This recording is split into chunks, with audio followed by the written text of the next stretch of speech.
સ્વામિનારાયણ સ્વામિનારાયણ હરે સ્વામિનારાયણ હરે. તારીખ આજે 18 મે 2026 રોજના અનુક્રમમાં આપણા શ્રી રામાનુજાચાર્ય કૃત વ્યાસસૂત્રનું શ્રી ભાષ્ય જે છે તે જોઈ રહ્યા છે.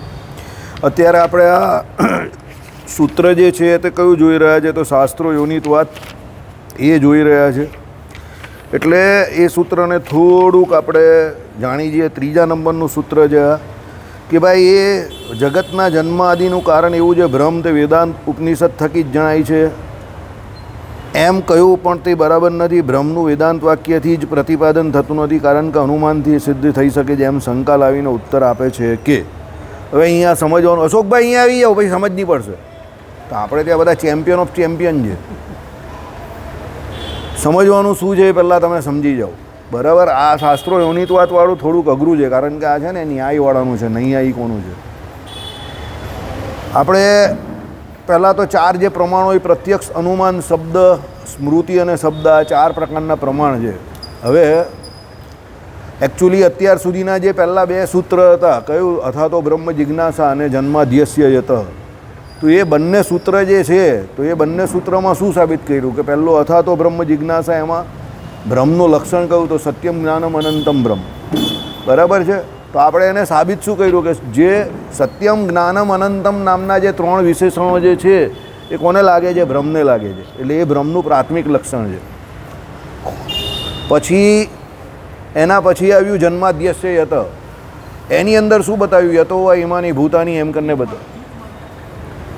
એને બિચારાને નહીં ખબર, તો you should stand and do it.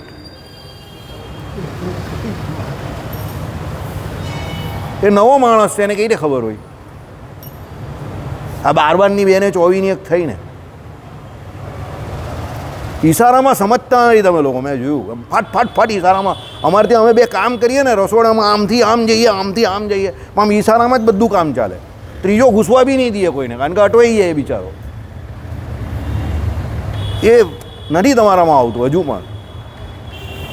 Job seriousness બહુ જરૂરી છે કોઈ પણ કાર્યમાં. તમે જ્યાં સુધી તમારા કાર્ય પ્રત્યે ગંભીર નહીં થાવ ને, ત્યાં સુધી એ કાર્ય અધૂરું જ રહે. હું અહીંયા કરવા બેઠો છું ને, તમે લોકો યાર એની પાછળ તમે ફટ દઈને ઊભા થઈને એને પતાવો જલ્દી, એમ એને પૂરું કરો. એ નથી તમારામાં, વીસ જ નથી. ચલો, એટલે સમજવાનું શું છે કે જે પહેલાં 2 ઊભા થયા, કયા? અથા તો બ્રહ્મ જિજ્ઞાસા, અને એના પછી બીજું લક્ષણ જે કહ્યું તે કયું? જન્માદ્યસ્ય યત. તો એ બ્રહ્મ જે છે એ કયું છે? તો જગતની ઉત્પત્તિ, સ્થિતિ અને પ્રલયનું કારણ એ બ્રહ્મ જ છે, બરાબર છે. હવે એ બ્રહ્મ એનું કારણ છે, બરાબર છે. તો એ સાબિત કેવી રીતે કરી શકાય કે એ બ્રહ્મ જ એનું કારણ છે, જગતની ઉત્પત્તિ, સ્થિતિ અને પ્રલયનું? કે પછી પેલું પણ જે કહ્યું કે ભાઈ સત્યમ જ્ઞાનમ અનંતમ બ્રહ્મ એ બ્રહ્મનું મુખ્ય લક્ષણ છે, તો એ સાબિત કેવી રીતે થાય? તો એના માટે 3જું સૂત્ર આ આવે છે શાસ્ત્ર યોનિત્વાત, કે એ 2 લક્ષણ છે તે બ્રહ્મના જ છે. કેમ કે એ 2 લક્ષણ બ્રહ્મના એ પણ શાસ્ત્રમાં બતાવેલા છે, અને બીજા પણ ઘણા અનંત કલ્યાણકારી ગુણો જે છે બ્રહ્મના, ત્યાં વેદાંત વાક્ય અને એટલે ઉપનિષદ અને એના થકી જણાય છે. સમજો, આ સૂત્રમાં મેઇન વસ્તુ શું છે એ સમજવાની છે કે પહેલાં તમારું જે પૂર્વમાં થઈ ગયું તે, અને હવે પછી જે થવાનું છે, બ્રહ્મના જેટલા લક્ષણ જે છે તે, એ દરેક લક્ષણ શાસ્ત્રોમાંથી સિદ્ધ થાય છે. ઓકે, હવે આપણે તો કહ્યું કે શાસ્ત્રોમાંથી સિદ્ધ થાય છે, પણ નૈયાયિકો શું કહે છે? ના, એવું કંઈ જરૂરી નથી શાસ્ત્રોમાંથી સિદ્ધ થાય, અનુમાન પ્રમાણથી પણ એ શક્ય છે. એટલે એ લોકોએ શું કહ્યું કે ભાઈ અનુમાન પ્રમાણથી એ શક્ય છે, બરાબર છે. એના માટે એ લોકોએ ઘણા બધા કારણ આપ્યા કે ભાઈ શાસ્ત્રો યોનિત્વાતની પહેલાં વાક્ય અને વ્યાખ્યા અને એ જે કર્યું, બરાબર છે. એટલે શું કહ્યું સાંભળો, કે પ્રતિપાદન થતું નથી, કારણ કે અનુમાનથી એ સિદ્ધ થઈ શકે છે એમ શંકા લાવીને ઉત્તર આપે છે કે, બરાબર. પછી આખી આ વાત ઉઠી. પછી એ લોકોએ અનુમાનથી સિદ્ધ કર્યા પહેલાં બ્રહ્મ પ્રત્યક્ષથી ન જણાય એમ કરીને વિશિષ્ટાદ્વૈત વેદાંતીઓએ કહ્યું કે ભાઈ એ પ્રત્યક્ષ પ્રમાણથી એ જાણી ન શકાય, બરાબર. કારણ કે પ્રમાણ જે છે તે કયું છે? પ્રત્યક્ષ છે, અનુમાન છે. પછી એના પછી જે 3જું પ્રમાણ છે તે સ્મૃતિ છે, અને 4થું પ્રમાણ જે છે તે શાબ્દ, એટલે શાસ્ત્ર જે 4થામાં 4થું પ્રમાણ છે. પણ વિશિષ્ટાદ્વૈત વેદાંતીઓ શબ્દ પ્રમાણને મુખ્ય માને છે. ઓ ભગત, કાં ધ્યાન છે તમારું? ચાલો, શું કહે છે? શબ્દ પ્રમાણને મુખ્યપણે કહે છે, બરાબર. એટલે પહેલાં એ લોકોએ કહ્યું બ્રહ્મ પ્રત્યક્ષ પ્રમાણથી ન જાણી શકાય એવું સાબિત કર્યું. કેમ? પ્રત્યક્ષ પ્રમાણ 2 પ્રમાણના આવે, એક તો ઇન્દ્રિયગત આવે અને બીજું યોગ દ્વારા આવે. ઇન્દ્રિયગત પ્રમાણમાં શું છે, જે તે ઇન્દ્રિયોનો પ્રત્યક્ષ જે વિષય જે છે એ વિષય જે ઇન્દ્રિયો દ્વારા ગ્રહણ થાય. તો હવે ભગવાન નામનો ટોપિક જે છે તમે કઈ ઇન્દ્રિય દ્વારા ગ્રહણ કરો? કારણ કે ભગવાન તો અતિન્દ્રિય છે, સમજો. એટલે ઇન્દ્રિયગત જ્ઞાન દ્વારા એ ગ્રહણ નહીં થાય, એટલે એ ચોકડી લાગી ગઈ. ચાલો, તો કોઈ કહે કે યોગ દ્વારા. તો હવે યોગ દ્વારા પ્રત્યક્ષ જ પેલાને દેખાય છે, જે યોગી છે તેને. પણ એમાં મર્યાદા એ છે કે જેને દેખાય છે એને જ દેખાય છે, બાજુવાળાને કાં દેખાય છે? એટલે પ્રત્યક્ષ પ્રમાણથી એ સિદ્ધ નહીં થઈ શકતું બ્રહ્મ. પછી આવ્યું અનુમાન પ્રમાણ. સમજો, આનો તમે અનુક્રમ ન સમજશો ને તો આ સૂત્ર સમજવું અઘરું છે. એટલે કારણ કે એનો અનુક્રમ જ મેઇન છે. પછી આવ્યું અનુમાનથી પણ ન જણાય. કેવી રીતે? કે વળી બ્રહ્મમાં અનુમાન પણ નથી, કારણ કે અનુમાન બે પ્રકારના થાય. એક તો સામાન્ય તો દ્રષ્ટ અને વિશેષ તો દ્રષ્ટ. બરાબર, એ બંને બતાવ્યા કે વિશેષ તો દ્રષ્ટ કયા, સામાન્ય દ્રષ્ટ કયા. એમાં પેલા ધૂમ અને અગ્નિનું ઉદાહરણ આપ્યું, તે વિશેષ તો દ્રષ્ટવાળું કે જ્યાં ધુમાડો દેખાય ત્યાં અગ્નિ દેખાય એવું. પણ એમાં આપણે જોયું છે કે એ ઉદાહરણ બરાબર નથી, કારણ કે પર્વત પર આપણે જે ધુમાડો દેખાય છે તો એમાં ધુમ્મસ હોય, અગ્નિ હોતી જ નથી. એટલે એ રીતે ન થાય. અને બીજું, આત્માનું પ્રત્યક્ષ નથી થતું એવા માણસને આત્માનું અનુમાન કરાવી બતાવવું પડે છે. તે ઈચ્છા વગેરે લિંગ ઉપર છે, એટલે ઈચ્છા વગેરે ગુણો અન્ય દ્રવ્યમાં સંભવતા નથી, માટે એમને ધારણ કરનાર કોઈ દ્રવ્ય હોવું જોઈએ. એ દ્રવ્યનું નામ આત્મા. આ પ્રકારે અનુમાને સામાન્ય તો દ્રષ્ટ કહે છે. ન્યાય સૂત્રમાં અનુમાન 3 પ્રકારના કહ્યા છે: પૂર્વવત, શેષવત અને સામાન્ય તો દ્રષ્ટ. આ વિભાગના ન્યાય ભાષ્યકારે 2 રીતે અર્થ કર્યા છે. એની વિકતિ આપવાની અહીંયા જરૂર નથી. એમાંની બીજી રીતના અર્થ પ્રમાણે અત્રે તો સામાન્ય દ્રષ્ટ શબ્દ વપરાયેલો છે. એટલે નૈયાયિકો જે પ્રમાણે એને સાબિત કરે છે એ પ્રમાણે અહીંયા એ લોકોનો મુદ્દો પકડ્યો. હવે કોઈક કહે છે કે એ બ્રહ્મ જે છે તે અનુમાનથી જણાય. બરાબર છે, પણ પછી આપણે સાબિત શું કહ્યું? ઉત્તર એનો શું છે? ન જણાય. એટલે અનુમાનથી પણ બ્રહ્મ ન જણાય. આખો અનુક્રમ જે છે એ તમારે સમજવાનો છે પહેલાં. પછી અંદરની વાત થોડી સમજો કે થોડી ન સમજો, બહુ વાંધો ન આવશે. સાબિત શું કર્યું? કોઈ કહે કે અનુમાનથી જણાય, પણ આપણે શું કહીએ છીએ? ન જણાય. ઉત્તર શું આવ્યો? ઉત્તર ન જણાય. સમજો. હવે એમાં આપણે શું ગયું? કયા કયા ગયા વખતે જે ઉદાહરણ લીધા એ તો આપણે ગયા શનિવારે જ જોયું. બરાબર. પછી આપણે ક્યાં આવેલા? અહીંયા આવેલા. સાંભળો. ઓકે. કે ભાઈ કદાચ એમ કહેવામાં આવે કે જીવો એટલે પૃથ્વી આદિકના ઉપાદાન વગેરે જાણતા નથી. બરાબર. આપણે જીવ જે છે તે પૃથ્વીનું ઉપાદાન કેવી રીતે થયું તો આપણે કાં જોયું જ કહીએ? નથી જાણતા. બરાબર છે. તેથી તેઓનું એટલે પૃથ્વી વગેરેમાં કર્તૃત્વ સંભવતું નથી. એટલે આપણે એમ કહીએ કે ભાઈ પૃથ્વી વગેરે આજ કંઈ થયું એમાં પેલાએ કહ્યું એ પ્રમાણે સિકંદરને પોરસ છે કીથી લાવ્યું, उसमें મેં ક્યાં કરું? પછી પેલો પૂછે કે ભાઈ બાબરે પહેલી વખત એમ કે ઇબ્રાહિમ લોદી ઉપર આક્રમણ કરેલું તો કઈ સાલમાં કરેલું? પેલો કંઈ સાહેબ ત્યારે હું હતો નહીં તો લડવા જ નહીં દેતે બેને, બહુ ખોટું થયેલું, બહુ લોકો મરી ગયેલા. સાહેબ હું ત્યારે હતો નહીં, એટલે મને ખબર નથી કે પાણીપતનું યુદ્ધ જે થયું તે કેમ થયું અને કેટલા લોકો મરી ગયા. બાકી હું હતે તો ન થવા દેતે. ખોટા ખોટા લડેલા બેઉ. જમીનના ટુકડામાં તો લડવાનું હોય સાહેબ. બરાબર. એમ કરીને પેલો જવાબ આપે. આ એવી વાત છે. શું? કે ભાઈ ઉપાદાન પૃથ્વી વગેરેમાં જીવોનું કર્તૃત્વ સંભવતું નથી. હવે આપણે ખબર જ નથી કે ભાઈ આ પૃથ્વી, જળ, તેજ, વાયુ, આકાશ કેવી રીતે થયા. આપણે એમ કહીએ કે ભાઈ આવા મોટા મોટા કાર્યમાં ભાઈ આપણું કંઈ કર્તૃત્વ એમાં સંભવતું નથી, એવું દેખાતું નથી. પણ આ દલીલ બરાબર નથી. પણ પ્રેક્ટિકલી એ દલીલ બરાબર નથી. આપણે જોયું કે ભાઈ દુનિયામાં ગમે એટલા મોટા કાર્ય હોય, કોઈ કાર્ય ઓટોમેટિકલી થતું નથી. મોટા કાર્ય હોય કે નાના કાર્ય હોય, એની શરૂઆત કરનાર, એને સ્પાર્ક કરનાર કોઈને કોઈ કરતા એવો જીવ હોવો જ જોઈએ. એટલે એ દલીલ બરાબર નથી કે તમે એમ કહો કે ભાઈ આ પૃથ્વી આદિકનું ઉપાદાન દેખાતું નથી એટલે એનું કર્તૃત્વ કંઈ સંભવતું નથી, એટલે એમ કહે કે એમાં કોઈ જીવ કે કોઈ કરતા નથી. એ વાત ખોટી. બરાબર. એ દલીલ બરાબર નથી. સર્વ ચેતનોને પૃથ્વી આદિ ઉપાદાનનો અને યાગાદિ ઉપકરણનો સાક્ષાત્કાર કરવાનું સામર્થ્ય છે. જેટલા ચેતન છે એ બધાને એ પૃથ્વી આદિના ઉપાદાનનો કે ભાઈ આ પૃથ્વી જે ઉપાદાન, એમાંથી જે ઉપાદાન થાય તે અને યાગાદિ ઉપકરણનો સાક્ષાત્કાર કરવાનું સામર્થ્ય છે. કેવી રીતે? જેમ કે અત્યારે પૃથ્વી વગેરે ઉપાદાન અને યાગ વગેરે ઉપકરણ પ્રત્યક્ષ જોઈ શકાય છે. આપણે જોઈએ છે પૃથ્વી આદિકનું ઉપાદાન થાય છે. એટલે કેવી રીતે? એટલે સમજો, પૃથ્વી આદિકની કોઈ પણ વસ્તુ, કોઈ એમાં પૃથ્વી આદિક હોય ને એ આપણે જોતા હોય તો એકમાંથી બીજી, બીજામાંથી ત્રીજી એમ કરીને આપણે જોતા હોય જ ને. એટલે એ ઉપાદાન થયેલું દેખાય છે. ને યાગાદિનું આપણે શનિવારે જોયેલું કે યાગાદિ ઉપકરણ તરીકે તમે ઉપયોગમાં લઈ શકો છો. કેવી રીતે? તો આપણે જોયું કે ભાઈ પેલો ધૃષ્ટદ્યુમ્ન હતો, એને ઉત્પન્ન કરેલા તે કેમાંથી ઉત્પન્ન કરેલા? તો યાગમાંથી ઉત્પન્ન કરેલા. કોણે? દ્રુપદે. દ્રુપદે શું આહુતિમાં શું કહ્યું પેલા બ્રાહ્મણને? દ્રોણને મારે એવો પુત્ર જોઈએ મારે. તો યાગાદિ ઉપકરણથી એવું કંઈ પણ શક્ય છે કે જે તમારે કાર્ય કરાવવું હોય તે શક્ય છે. તો ધૃષ્ટદ્યુમ્ન ડાયરેક્ટ યજ્ઞમાંથી જ પ્રગટ થયેલા અને એની જોડે દ્રૌપદી પણ થયેલા. એટલે એનો મતલબ યાગાદી ઉપકરણ જે છે સાધનો છે તે પ્રત્યક્ષ તમને જોવામાં આવે છે. તમે એવું ભલે માનો કે ભાઈ એના દ્વારા કંઈ શક્ય નથી કે તમને શ્રદ્ધા ભલે ન બેસે, પણ એ પોસિબિલિટી પૂરેપૂરી છે કે તમે દાખલા તરીકે પુત્રેષ્ટિ યજ્ઞ કરો તો પુત્ર થાય, શત્રુને હણવાનો યજ્ઞ કરો તો એ પણ થાય. એનું પાપ લાગે એ અલગ વાત છે, પણ એ વાત તો શક્ય જ છે કે એનાથી એ કામ થાય છે. બરાબર? એટલે શું કહ્યું? જેમ કે અત્યારે પૃથ્વી વગેરે ઉપાદાન તથા યાગ વગેરે ઉપકરણ પ્રત્યક્ષ જોઈ શકાય છે, યાગ આપણે જોઈએ જ છે. એ વાત સાચી કે કળિયુગમાં અત્યારે યજ્ઞ યાગાદિક ઓછા થઈ ગયા છે, પણ એવું ન કહી શકાય કે સંપૂર્ણ બંધ થઈ ગયા છે. લોકો કરે જ છે અત્યારે પણ ઘણા બધા યાગ. હમણાં જ પેલો સહસ્ત્રકુંડી યાગ એક જગ્યા પર હમણાં જ થયો, ગયા વર્ષે વરસાદ નહીં પડેલો એમાં. અરે લોકો વર્લ્ડ કપ જીતે ઇન્ડિયા એના માટે પણ યાગ કરે છે. બરાબર? ચાલો, ઓકે. હવે ઉપકરણ જોઈ શકાય છે. ઉપકરણભૂત યાગાદિની શક્તિ જે અપૂર્વ શબ્દથી ઓળખાતું અદ્રસ્ત છે. હવે યાગાદિની શક્તિ શું છે? તો એ અપૂર્વ એટલે શબ્દથી ઓળખાતું અદ્રસ્ત છે. એટલે યાગાદિની શક્તિ તમને નહીં દેખાતી કે કઈ શક્તિથી એ કામ થાય છે, કારણ કે એ શક્તિ અદ્રસ્ત છે. શક્તિ આપણામાં પણ અદ્રસ્ત છે ને. તમારામાં કેટલી શક્તિ રહેલી તે તમને થોડી ખબર છે. તો તમે જ્યારે કાર્ય કરો એટલે તમે જેટલા કિલો કેલરીને વપરાય એટલું કાર્ય કરો ત્યારે તમને ખબર પડે કે આમાં આટલા કિલો કેલરી જોઈએ, તો મારી પાસે આટલા કિલો કેલરી છે જેનાથી મેં આ કામ કર્યું. સમજો? દાખલા તરીકે તમે કેટલી સ્પીડમાં દોડી શકો તે તમને અત્યારે થોડી ખબર પડે. પણ પેલો સ્ટોપ વોચ લઈને બેસેલો હોય અને તમને કહે કે ભાઈ 100 મીટર દોડવાનું, તો ફટ દઈને પેલો દબાવે, તમે કહો 12 સેકન્ડ, 14 સેકન્ડ, ઓકે, જે કયો હોય તે 12 સેકન્ડ, 14 સેકન્ડ, 15 સેકન્ડ, તો ત્યારે તમને ખબર પડશે કે તમે આટલી સ્પીડમાં દોડી શકો છો. બાકી તમને તમારી સ્પીડ ખબર નહીં પડતી જ્યારે દોડતા હો ત્યારે કે તમે કેટલી સ્પીડમાં દોડો છો. એ પ્રમાણે તમે કોઈને પંચ માર્યો, બરાબર, પેલાના કંઈ 2-4 વસ્તુ તોડી ફોડી નાખી તમે, તો તમને ત્યારે ખબર નથી કે તમારી અંદર કેટલી શક્તિ છે. પણ કોઈ પૂછે કેટલી શક્તિ, તે કે બહુ તાકાત હે, દીવાર કે ઉપર મારે તો હોલ ગિરા દેતા હે. હા હા, બતાવે ને પછી. હવે એનું જ્યાં સુધી કોઈ એને પરિમાણ કરતું, એટલે એનું પરિમાણ માપક કોઈ જે સાધન એ જ્યાં સુધી નથી હોતી ત્યાં સુધી તમને તમારી શક્તિનો અંદાજો નહીં હોતો.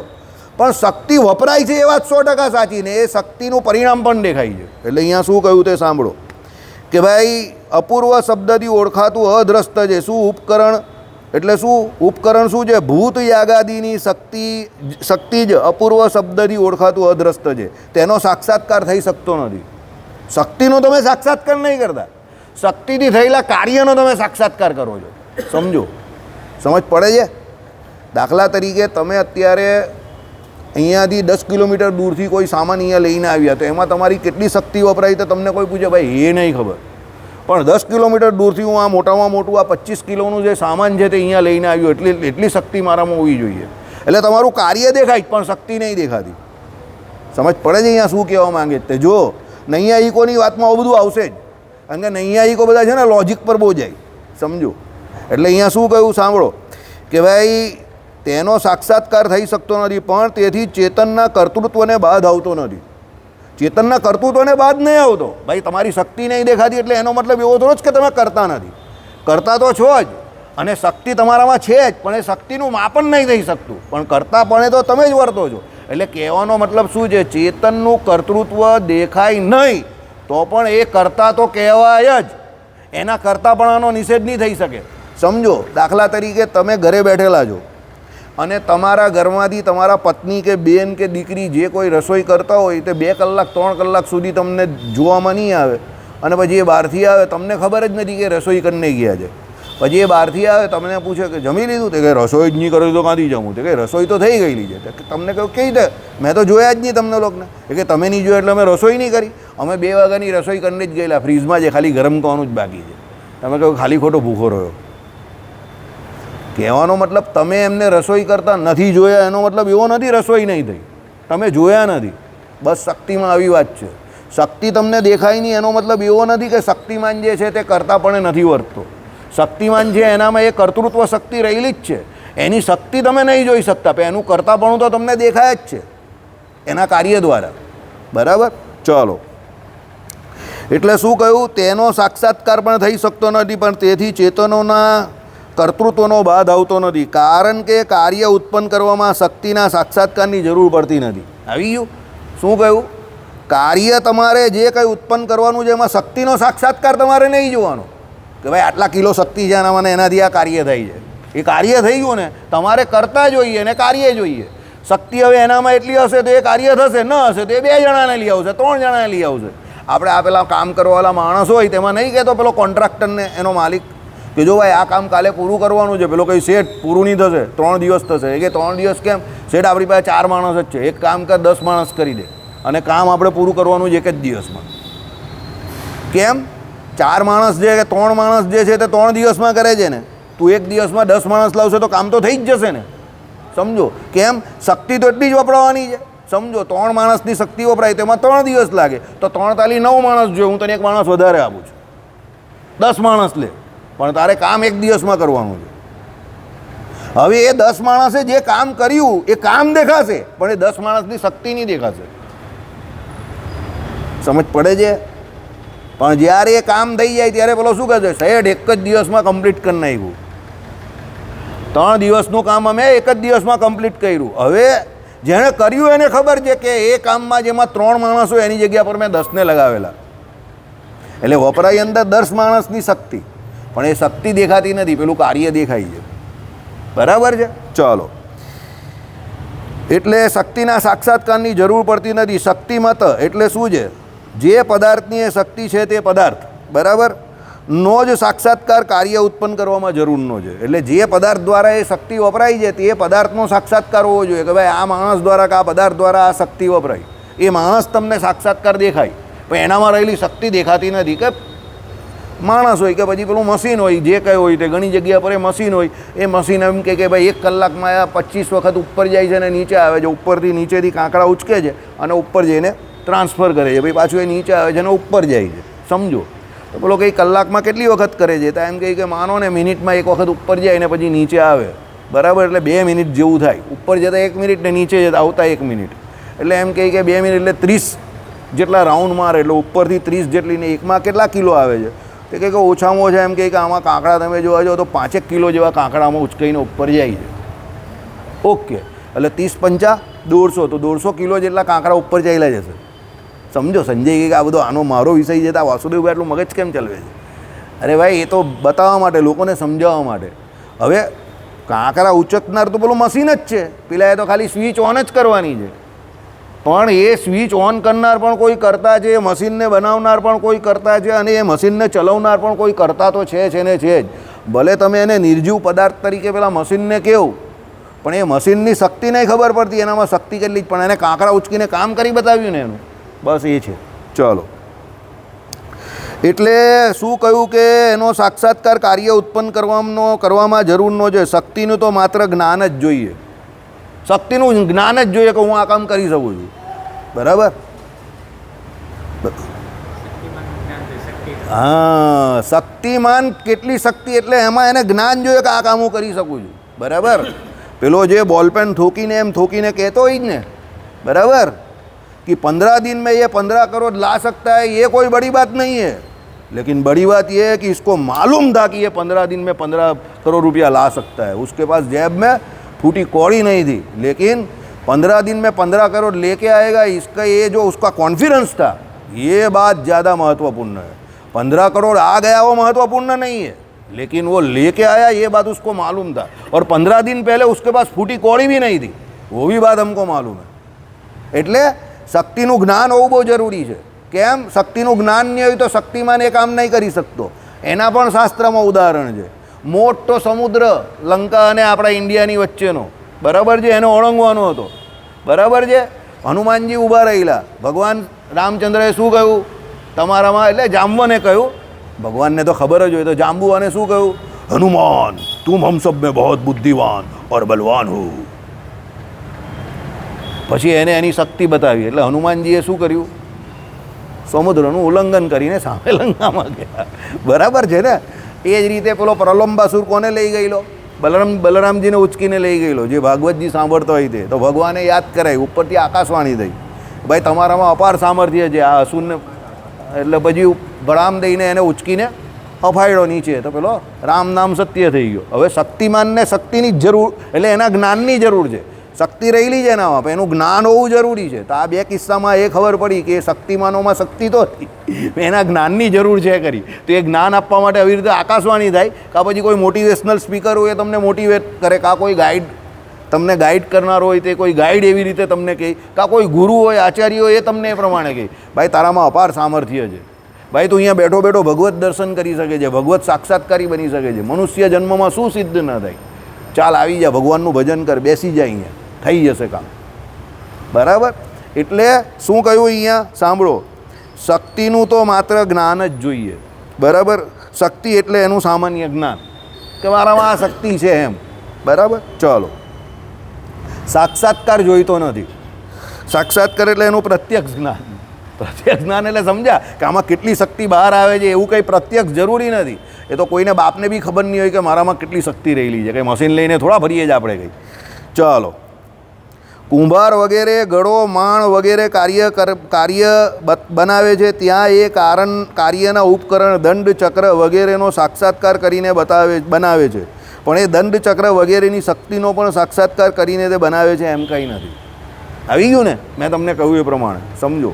હું પેલા મશીનનું ઉદાહરણ આપ્યું, આ ભાઈએ અહીંયા કુંભારનું ઉદાહરણ આપ્યું કે કુંભાર જે છે તે પેલો દંડ જે છે તે પેલો ફેરવવાનો, પેલું ચક્ર જે છે તે એના દ્વારા એને પેલો કહે તો એ કહે કે શેઠ આટલી માટી છે, આમાંથી આજના દિવસમાં હું ઓછામાં ઓછા 15-20 માટલા બનાવી દઈશ, આટલું મટીરિયલ છે. તો લોકો એક દિવસમાં 20 બની જાય, ઓકે બનાવી દઈશ સાહેબ. કે કેવી રીતે? મને ખબર છે ને કે કલાકમાં આટલા માટલા બને, સમજો. હું 20 માટલા આજે રાત સુધીમાં બનાવી દઈશ, સુકાવા મૂકી દેવા, ભઠ્ઠીમાં મૂકી દઈશ, કાલે સવારે તમને 20 માટલા મળી જશે. હવે એ દંડ અને ચક્રમાંથી શક્તિ કેટલી નીકળે છે એની કંઈ ખબર નથી, પણ એને એ ખબર છે કે હું આટલી કેપેસિટીમાં આટલું કામ કરી નાખે, એને કાર્ય કેટલું થાય એ ખબર પડે છે. એટલે દંડ ચક્રની કેપેસિટી કે એમાંથી કેટલી શક્તિ નીકળે છે એનો સાક્ષાત્કાર એને નથી, પણ પેલું કાર્ય એને ખબર છે કે 10 માટલા 15 માટલા 20 માટલા હું એક દિવસ અને એક રાતમાં બનાવી દઈશ. એટલે એ કાર્યનો સાક્ષાત્કાર થાય છે, પેલા દંડ ચક્રનો સાક્ષાત્કાર થાય છે, પણ એમાંથી કેટલી શક્તિ વપરાય એનો સાક્ષાત્કાર થતો નથી. ચાલો, અત્રે તો ચેતનોને આગમ એટલે શાસ્ત્ર પ્રમાણથી યાગાદીની તે શક્તિઓ જાણીતી છે, એટલે કાર્ય કરવામાં કંઈ બાદ આવતો નથી. એટલે શબ્દ પ્રમાણથી એ શક્તિઓનું અસ્તિત્વ જાણીતું છે એટલે બસ છે, એ શક્તિઓને પ્રત્યક્ષ અનુભવવાની જરૂર નથી. એટલે કહેવાનો મતલબ શું છે? જે કોઈ શક્તિ તમારી અંદર રહેલી છે તે બધી શાસ્ત્રોમાં કહી છે કે તમે આ પ્રમાણે યજ્ઞ યાગાદિક કરો. ચેતનોને આ પ્રમાણે કહ્યું છે કે ભાઈ તમારામાં શક્તિ તો ઘણી બધી છે, યજ્ઞ યાગાદિક કરો તો તમે આ કાર્ય કરી શકો છો. હવે એ શાસ્ત્રોમાં કહ્યું છે એટલું તમારા માટે બહુ છે. પછી તમને કહીએ યાગમાં આ શક્તિ છે એનો પ્રત્યક્ષ અનુભવ કરવાની જરૂર છે, એટલે કાર્ય દેખાશે તમને, પણ એમાં કેટલી શક્તિ છે એ કંઈ દેખાતી નથી. એટલે શું કહ્યું સાંભળો, અત્રે તો ચેતનોને શાસ્ત્ર પ્રમાણથી યાગાદીની તે શક્તિઓ જાણીતી છે. શાસ્ત્રમાં પ્રમાણ પુત્રેષ્ટિ યજ્ઞ આ પ્રમાણે આ વિધિથી કરવાનો, એટલે તમે એ વિધિથી પુત્રેષ્ટિ યજ્ઞ કરો એટલે તમને પુત્રની પ્રાપ્તિ થાય. રામચંદ્ર ભગવાન આદિક જે 4 ભાઈઓની ઉત્પત્તિ તો કેવી રીતે થઈ? શૃંગી ઋષિ પાસે કોણ ગયા? દશરથ રાજા ગયા, અને શૃંગી ઋષિએ એમને યજ્ઞ કરાવ્યો. એટલે 4 પુત્ર માટે પછી પેલી જે કંઈ ખીર કોઈ કે કોઈ ફળ કહીએ જે હોય તે. હવે બરાબર, એમાં પાછું કલ્પભેદથી 2 વાર્તા છે. કોઈ કે એક ફળ આપ્યું ને અડધું ખાધું ને પેલામાંથી અડધું પેલાએ ખાધું, એમાં આપણે નહીં પડવું, જેણે ખાધું તેને. બરાબર, મને એટલી ખબર કે મેં નહીં ખાધેલું એટલે મને નહીં ખબર હોય. બરાબર, હવે આગળ જાઓ. બધા છે ને ફળમાં લડે ને પેલો કોઈ પ્રસાદમાં લડે ને પેલો કંઈ કે ખીર આપેલી ને, અરે મેં કહું જ્યાં હું ખોટી જગ્યા પર લડાઈ ઝઘડો કરે છે. 4 ભાઈ એવી રીતે આવેલા. બરાબર, પેલો કોઈ પહેલું આને આપેલું, પેલો કોઈ બીજું આને આપેલું ને એમાં પાછા બાહી ચડાવે. લોજિક સમજ ને ભાઈ, યજ્ઞથી પુત્ર ઉત્પત્તિ થયેલી, સમજો. હવે એ ખીર આપેલી કે ફળ આપેલું એ બધી ચિંતા તું શું કામ કરે છે? કલ્પભેદથી કથા વાર્તા કેવો હોય કે રામાયણની ઘટના કે એક વખત થોડી ઘટી છે. કોઈ જગ્યા પર ખીર આપી હોય, કોઈ જગ્યા પર ફળ આપેલું હોય, એ લોકો જાતે જ નક્કી નહીં કરતા તો પછી આપણે હું કામ લડવાની જરૂર છે? સમજો, એ લોકમાં જ અંદર વિમાસણ ચાલે તો પેલો પાછો અંદર લડવાનો થાય, ફળમાં ને એમાં લડે પાછો. અરે મેં કહું છોડ ને માયા. બરાબર, પણ એ શક્તિઓ તમને ચેતનોને ખબર પડે છે કે આ પ્રમાણે યાગાદિથી પુત્ર ઉત્પત્તિ પણ થાય છે, શત્રુને પણ મારી શકાય છે. હા, પછી એના જે ફળ ભોગવવાના હોય સદ અસદ એ તમારે ભોગવવા પડે. બરાબર, ચાલો, ઓકે. એટલે સત્ય પ્રમાણ કયું છે? શબ્દ પ્રમાણ છે. શાસ્ત્ર પ્રમાણ સત્ય છે. એ શાસ્ત્રના પ્રમાણ એટલા બધા પ્રત્યક્ષ છે કે એમાં જે લખેલું છે તમે ચેતનો બધું સિદ્ધ કરી શકો છો. એટલે ભગવાને શિક્ષાપત્રીમાં શું કહ્યું? આ શિક્ષાપત્રી પ્રમાણે જે વર્ષે તે આ લોકને પરલોકને વિશે સુખિયા થશે, અને જે ન વર્તે તે સત્સંગ થકી બહાર છે, કિક આઉટ. બરાબર, અને અમારા સત્સંગીઓએ જાણી લેવું કે ભાઈ આ અમારા સત્સંગની બહાર છે એમ કરીને એને કીક આઉટ જ કરી નાખેલો જ ભગવાને. બરાબર, એને GPL. ચાલો હવે આગળ વળી બીજું આમાં તો આવ્યા જ કરશે બધા પહેલવાનો એક પછી એક બધા પોતપોતાના તર્ક મૂકશે. જેની ક્રિયા શક્ય છે, બરાબર, તથા જેના ઉપાદાન આદિકનું જ્ઞાન શક્ય છે. તમારે જે કોઈ ક્રિયા કરવી છે એની ક્રિયા શક્ય છે અને એના ઉપાદાન આદિકનું જ્ઞાન પણ શક્ય છે. તે જ વસ્તુમાં એ ક્રિયા અને ઉપાદાનનો જાણનાર કરતા જોવામાં આવે છે. એટલે જેની ક્રિયા થતી હોય અને જેના ઉપાદાનનું જ્ઞાન શક્ય છે એમાં જ કોઈ એનો કરનાર તમને જોવા આવે.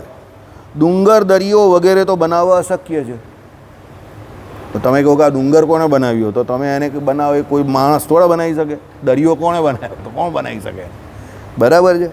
તેમ એમના ઉપાદાન આદિકનું જ્ઞાન પણ અશક્ય છે કે કેવી રીતે થયા, તો કેવી રીતે ખબર પડે આટલો મોટો દરિયો ભર્યો કેવી રીતે, બરાબર, આટલો મોટો હિમાલય બન્યો કેવી રીતે, કાંથી કાં પહોંચેલો હિમાલય, તો એ કેવી રીતે એનું ઉપાદાન થાય, બરાબર. ચાલો, એટલે તેઓના ચેતન કરતા છે એમ સિદ્ધ થતું નથી. અર્થાત સાવયવત્વ એ હેતુ સ્વઉપાધિક છે. માત્ર કોઈ પદાર્થ સાવયવત્વ હોય તેટલાથી એનો કરતા હોવો જોઈએ એમ અનુમાન કરવું વાજબી નથી. સાવયવત્વ ઉપરાંત બે બાબતો જોઈએ. એટલે એટલે શું કહ્યું, કોઈ પદાર્થ સાવયવત્વ, સાવયવત્વ એટલે અવયવવાળો હોય. પર્વતો જે છે તે બધા અવયવવાળા છે ને, એના કેટલા બધા અવયવ છે. સમુદ્રમાં પણ એમાં પાણીના ઘણા બધા અવયવો તો રહ્યા જ હોય અંદર. હવે આપણે કંઈ અંદર સમુદ્રમાં જઈને જોતા નથી એટલે આપણે ખબર ન હોય, બરાબર. એટલે કોઈ પદાર્થ એમ કે સાવયવ હોય એનાથી એમ કહે કે શું છે કે એનો કરતા હોય એવું અનુમાન કરવું વ્યાજબી નથી. સમજો, કારણ કે ઘણા પદાર્થો એટલા મોટા હોય કે સાવયવ હોય તો પણ એમ કહે કે એનો કરતા તમારે કલ્પવો બહુ અઘરો પડી જાય કે એનું અનુમાન કરવું. સાંભળો, સાવયવત્વ ઉપરાંત બે બાબતો જોઈએ. સાવયવ તો છે, એની જોડે બે બાબતો બીજી જોઈએ. કઈ? એ પદાર્થ બનાવી શકાય એવો હોવો જોઈએ. ભાઈ પાણી, હવે આ વિજ્ઞાનવાળાને ખબર છે કે H2+O, તો H2+O કાંથી લીધો, તો અહીંયાથી જ લીધો, બરાબર. હવે તમે કહ્યું કે લીધો એટલે એ બનાવ્યું કોઈ પાણી? ના, પાણી પહેલેથી બનેલું હતું, પછી એનું એ લોકો અહીંયા પૃથક્કરણ કર્યું, એનાલિસિસ કર્યું, તો એમાંથી ખબર પડી એ લોકોને શું કે આમાં હાઇડ્રોજનના કેટલા મોલેક્યુલ છે, 2 મોલેક્યુલ, ઓક્સિજનના કેટલા છે, 1 મોલેક્યુલ છે. એટલે હવે પછી એ લોકોએ કહ્યું તો આપણે આ લેબમાં બનાવી શકીએ છીએ. ઓકે, બનાવો તમારા હિસાબે. સમજ પડે છે હું તમને જે કહું છું? પાણી પહેલેથી બનેલું જ છે, કારણ કે તમે આ સૃષ્ટિની રચના જોવો તો પૃથ્વી, જળ, તેજ, વાયુ, આકાશ, તે બધું ભગવાને બનાવેલું જ છે. તો તમે લોકોએ આપણે અહીંયા શું કર્યું ભાઈ, એનું પૃથક્કરણ કર્યું. ખાલી પૃથક્કરણ એટલે ખબર ને તમને, 2 પ્રકારનું આવે. એક આવે ક્વોલિટેટિવ એનાલિસિસ, એક આવે ક્વોન્ટિટેટિવ એનાલિસિસ. ક્વોલિટેટિવ એટલે અંદર ક્વોલિટી કેટલી છે, અને ક્વોન્ટિટી એટલે એમાં કેટલી ક્વોન્ટિટી છે. સમજો, તમને ખબર હશે BScના સ્ટુડન્ટ. હવે તમારે ક્વોલિટેટિવ ને ક્વોન્ટિટેટિવ એનાલિસિસ કરો તો એની અંદર બધું આવે કે H2O, તો એમાં Hના કેટલા મોલેક્યુલ છે ભાઈ, 2 મોલેક્યુલ છે, ને Oનું 1 છે. હવે પેલો કહે કે ના મારે Oના 2 નાખવા છે, તો એણે 2 નાખી દીધા, તો H2 ને Oની જગ્યા પર H2O2 બની ગયું. તો શું બની ગયું? હાઇડ્રોજન પેરોક્સાઇડ બની ગયું. તો પછી એનો પાણી તરીકે ઉપયોગ નહીં થાય. પછી એ તમને વાગ્યું હોય કે આ નખમાં અહીંયા દુખાવો થાય ને વચ્ચે, જો અહીંયા મેલ હમણાં હવે ચોમાસું થશે ને એટલે અહીંયા નખની વચ્ચે દુખાવો થશે, એ બધું કચરું ઘૂસી જાય. ત્યારે હાઇડ્રોજન પેરોક્સાઇડના 2-4 ટીપા નાખો ને એટલે બધું કચરું નીકળી જાય. હવે એનો ઉપયોગ બદલાઈ ગયો, તરત જ. એક હતો એની જગ્યા પર 2 થયા, એટલે પછી એનો પાણી તરીકે ઉપયોગ નહીં થાય. પછી પેલો કંઈ ના, હું તો H2O2 છે ને એને પીવું છું અને પેલું સાફસૂફ કરવા માટે પાણી વાપરું છું. પેલો કંઈ પી, અમુક સમય પી ને પછી જોઈ લેજે પેટની અંદર બધા ભૂલભૂલા થશે તને, બરાબર. હા, હાઇડ્રોજન પેરોક્સાઇડનો વધારે ઉપયોગ નહીં કરવાનો, નહીં તો એ ભાગ ઉપર તકલીફ કરે, એને બાળી નાખે. કારણ કે એનું કોન્સન્ટ્રેશન જે છે ને 2/1 વધારાનો જે છે ને, તે સાફસૂફ કરવામાં ને એના બુલબુલાના હિસાબે ઘા સાફ કરવામાં ને એમાં કામનો છે, પીવામાં કામનો નથી. સમજો, આ ઠંડા પીણામાં પણ એવું જ છે. એમાં જે વાયુ હોય છે, જે ભરેલો અંદર વાયુ, પેલો ગેસ તમે જે કેવું છો, જેને લીધે તમને ભાવે છે કે જે કંઈ હશે તે, તો એ પેટ માટે સારું નથી, એ નેચરલ નથી. નેચરલ તો આ લોકોની પટિયાલા લસ્સી જ છે, પેલી વોશિંગ મશીનમાં બને ને તે જ, બરાબર. એ વોશિંગ મશીનનો સદુપયોગ જ એ છે. કે 5 કિલો દહીં અંદર નાખીને ખાંડ નાખી દેવાનું, બધાના મોઢામાં ડ્રેઇનર આપી જ દેવાનું, ગુરગુર કરતું, એટલે પેલો પી ગરમીની અંદર સીધું મોઢામાં ડ્રેઇનર જ, કોઈ મહેનત જ નહીં, મશીન ફેરવવાનું ને સીધું મોઢામાં જ. બોલ કેટલી પીવી જાય, બોલો ગુરગુર ને બા બહુ ચાલ તો પેલા આપી જાઓ ભાઈ, એ ત્રીજામાં. એનો ઉપયોગ ખાલી પંજાબી લોકો જ કરે છે, વોશિંગ મશીનનો સારામાં સારો. 5-10 કિલો દહીં લાવે, વોશિંગ મશીનમાં જ નાખે સીધું, લસ્સી એની જ બનાવે, ઉપરથી મલાઈ નાખી દે, માખણ નાખી દે, બધું જ નાખી દે અંદર જ વોશિંગ મશીનમાં ડાયરેક્ટ જ. એ ગ્લાસ બાસવાળી માથાકૂટ જ નહીં જોઈએ, લાંબા પાઇપ જ રાખે, ઘર કરીને જવા જ દેવાના. બરાબર, ચાલો. એટલે વાઈને હસવું આવે છે, એ લોકો પંજાબમાં એવી રીતે જ બનાવે છે. હા, તમને હસવું આવે છે, પંજાબમાં એવી રીતે જ બને છે, વોશિંગ મશીનમાં જ બને છે. મોટા મશીનો એ લોકો વોશિંગ મશીનનો ઉપયોગ જ લસ્સી બનાવવામાં જ કરે. કારણ કે એ લોકો કે આપણે એટલી લસ્સી નહીં પીએ. પૂછો ભાઈ, હું સાચું કહું છું કે ખોટું કહું છું?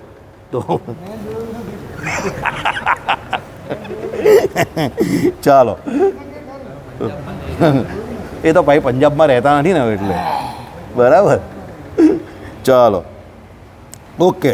એટલે શું કહ્યું આપણે કે ડુંગર દરિયો બનાવવા અશક્ય છે, તેમ તેમના ઉપાદાન અધિકનું જ્ઞાન અશક્ય છે, એટલે તેઓનો કરતા ચેતન છે એમ સિદ્ધ થતું નથી. ઓકે, તેમાં આપણે જોયું 2 બાબતો જોઈએ. પદાર્થ બનાવી શકે એવો જોઈએ, તથા એના ઉપાદાનનું જ્ઞાન થઈ શકવું જોઈએ. હવે એનું ઉપાદાન કેવી રીતે થાય આપણે ખબર હોવી જોઈએ ને. આ પાણીનું ને મેં તમને હાઇડ્રોજન પેરોક્સાઇડનું કહ્યું એ પ્રમાણે, પેલાને ખબર નહીં હોય, એને ઓના પણ તો 2 મોલે એક વધારે લઈ લઈને સુરતી જેવું હોય, કાંઈ ફરક પડે છે, પેટમાં જ જવાનું જ ને. O2 બી એક નાખી દે, નહીં વધારાનો, એક ઓ વધારે જવા દે, તો પેલો વધારે તો પછી પાણી પીવાના કામમાં નહીં આવે. સમજી ગયા? કારણ કે એનું ઉપાદાનનું કારણ તમને ખબર હોવી જોઈએ કે H2O હોવો જોઈએ, અને O કેટલો જોઈએ? એક જ જોઈએ, તો જ એ પીવાના કામમાં આવે. પછી તમે O2 કરી નાખો તો એ કામમાં ના આવે. એટલે એનું ઉપાદાનનું જ્ઞાન તમને 100% હોવું જરૂરી છે. બરાબર, ચાલો. ક્રિયા શક્ય હોય અને ઉપાદાનનું જ્ઞાન શક્ય હોય તો જ વસ્તુનો કરતા સંભવે. તમે એ ક્રિયા શક્ય હોય તો, હવે દાખલા તરીકે ડુંગર પર્વત બનાવો, એની ક્રિયા થવી કંઈ શક્ય નથી. સમુદ્ર બનાવો, ક્રિયા શક્ય નથી. બરાબર છે. મેં તમને કહ્યું પાણી બનાવવા માટે જે જરૂરી જોઈએ, તમને એનું ઉપાદાન ખબર હોય તો જ એ ક્રિયા સંભવે ને એનો કરતા સંભવે. બરાબર, એટલે પહેલાં ક્રિયા થઈ શકે એવી હોવી જોઈએ, અને એના ઉપાદાનનું જ્ઞાન તમને હોવું જોઈએ, તો જ એનો કરતા કોઈ સંભવે. માટે ડુંગર વગેરે પદાર્થો સ્વતઃ બનેલા છે, કોઈ ચેતને બનાવેલા નથી. એટલે લોકો દલીલ શું છે? હે, જ્વાલામુખી બી એવી જ છે. બરાબર છે, ચાલો સાંભળો.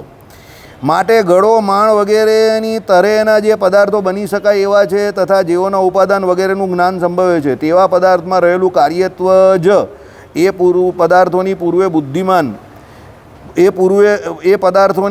પૂર્વે બુદ્ધિમાન કરતા હોવો જોઈએ એમ સિદ્ધ કરી શકે છે. એટલે જે કાર્યોથી એમ કહે કે એના ઉપાદાનનું જ્ઞાન હોય અને એ ક્રિયા થઈ શકે એવું હોય, તો એ કાર્ય કોઈ કરતાએ કરેલા છે, એમાં એ સિદ્ધ થાય છે. પણ ડુંગર છે, સમુદ્ર છે, એમાં કોઈ કરતા હોય એવું કંઈ સિદ્ધ થતું નથી, એવી દલીલ ચાલે છે. ઓકે, વળી બીજું, હવે આમાં 8:30 બંધ કરવું પડશે, કારણ કે રાઈટ ટાઈમ છે ઘડિયાળ. ઘટાદી કાર્ય એવા ચેતનથી જોવામાં આવે છે કે જે પોતે સ્વતંત્ર નથી. ઘટાદી કાર્ય જે છે તે પણ કોઈ પણ ચેતનથી જ થાય. દાખલા તરીકે ઘડો બનાવવો હોય તમારે, તો એ કુંભારથી જ બને, આમાં કોઈ ચેતન જોઈએ. માટી તો હોય તમારી પાસે, પણ એની જાતે જ કંઈ માટી કંઈ આમ ડિસ્કો કરીને આમ નાચીને કુત્તું કંઈ માટલીને કંઈ માટલું નહીં બની જતું. બરાબર ને? જો એવી રીતે બની જાય તો ભાગ થઈ જાય કે આમાં કંઈ ભૂત લાગે છે, એ જગ્યા પર જતા લોકો બંધ થઈ જાય, હોન્ટેડ ડિક્લેર થઈ જાય. બરાબર, કારણ કે માટી આમ હોય ને પછી તમારી નજર સમક્ષ તમે જો ખાલી પેલા પાસે મિસ્ટર ઇન્ડિયાની ફોર્મ્યુલા જ આવી જાય, અને પેલો કુંભાર દેખાતો નહીં હોય ને આમ જ માટીને એમ લોંડોએ લઈને આમ ગોળ ગોળ ફરતું જ દેખાય તમને, માણસ કોઈ દેખાય જ નહીં. અંદરથી એક ગળો બની જાય, પછી બીજું તમે જો તો અંદરથી પેલો તપેલી બનાવી દે, બીજું કંઈ ચમચો બનાવી દે. તમે વિચાર કરો, માણસ દેખાતો નથી, આ બધું બને. ચોક્કસ આ જગ્યા હોન્ટેડ છે, ભાગો અહીંયાથી, આ ભૂત લાગે છે. બરાબર, પછી એ પાછો પાછળથી તમને આમ પણ કરે તો ખલાસ, તો પરસ્યો તો રેપ જે ભાગે ભાગા બધા ફૂટબોલ ત્યાંથી. બરાબર, પછી ગમે એટલો પહેલવાન માણસ હોય ને, બરાબર, એને આ લાગેલી હોય તે પણ ભૂલી જાય, નથી લાગી, ભાગો વિજય જઈને કરીશ. બરાબર, સમજી ગયા? ચાલો. એટલે શું છે? ઘટાદી કાર્ય એવા ચેતનથી જોવામાં આવે છે કે જે પોતે સ્વતંત્ર નથી, જેના જ્ઞાન અને શક્તિ અલ્પ છે, જે શરીરવાળો છે, જે સાધન લઈને કામ કરે છે, તથા જેની ઈચ્છાઓ પરિપૂર્ણ થયેલી નથી. એટલે આ કાર્યત્વ હેતુ એવી જ જાતનો ચેતન કરતા સિદ્ધ કરે.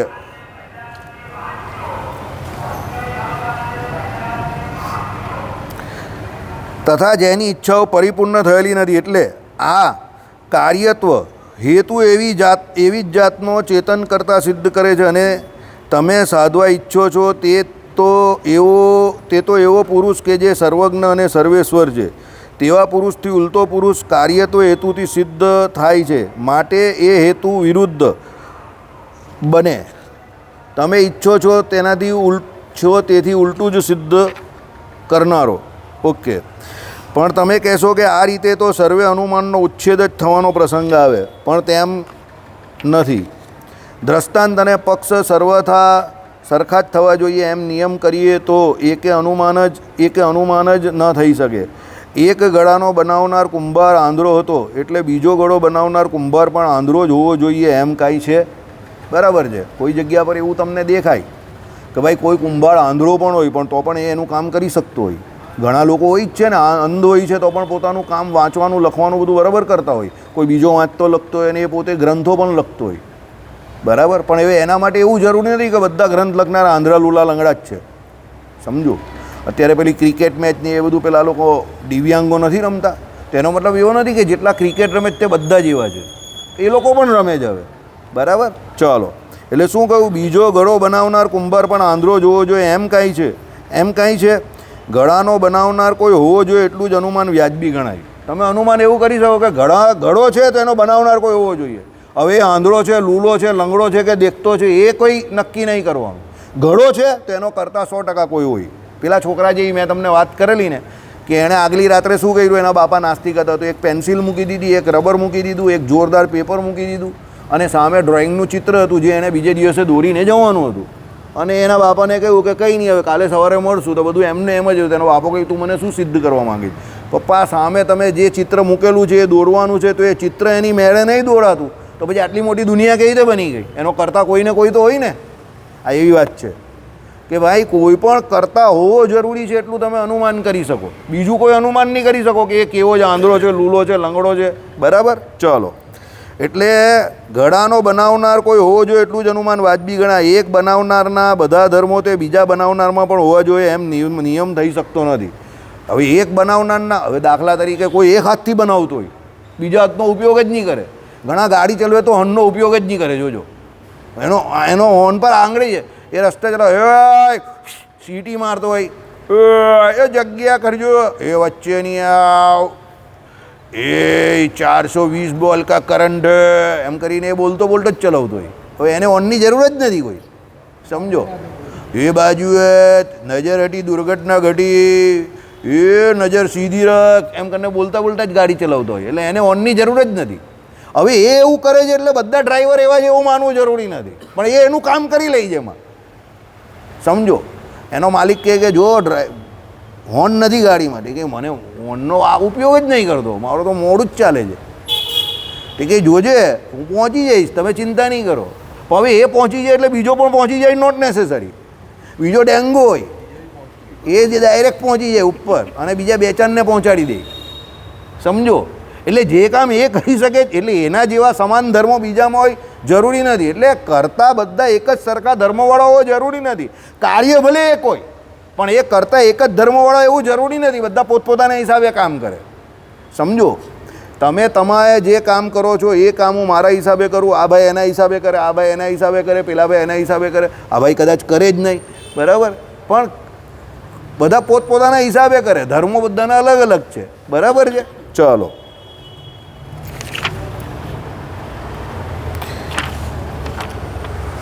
પણ તેમ નથી. જ્યારે સાધ્ય બીજા પ્રમાણનો વિષય હોય છે ત્યારે સાધનના બળથી જે ઉલટા ધર્મો સાધ્યમાં ઉપસ્થિત થાય છે તે સર્વેની ગતિ એ પ્રમાણ રોકે છે અને એથી એ ધર્મો સાધ્યને ન વળગતા પાછા ફરે છે. સાંભળો, અર્થાત પ્રથમ દર્શને તો સાધનના બળથી સાધ્યમાં જે ધર્મો આવતા હોય તે આવે જ, પણ બીજું પ્રમાણ જોતાં એમાંના જે ધર્મો છોડી દેવા પડે તે છોડી દેવાય. આવું બીજું પ્રમાણ બ્રહ્મમાં શું?